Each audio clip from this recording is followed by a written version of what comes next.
এই হাদিসটি বর্ণিত হয়েছে সহিহ বুখারীতে।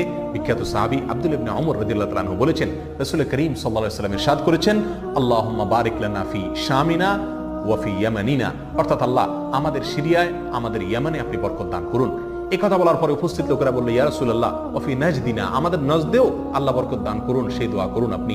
নবী আলাইহিস সালাম তাদের কথায় কর্ণপাত না করে আবারও বললেন, আল্লাহুম্মা বারিক লানা ফি শামিনা ওয়া ফি ইয়ামানিনা।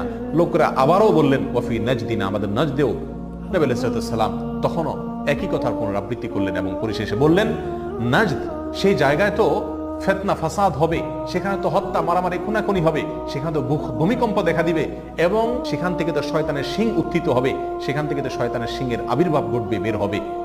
এখানে নাজদ বলতে কোন এলাকাকে বোঝানো হয়েছে এই প্রসঙ্গে মুহাদ্দিসিন ইকরামের বেশিরভাগের মন্তব্য হলো নাজদ বলতে ইরাককে বোঝানো হয়েছে। নাজদ বলা হয় উঁচু অঞ্চলকে, আরবের বিভিন্ন অঞ্চলকে নাজদ বলা হয়। হেজাজ এটাকেও নাজদ বলা হয়, যেটা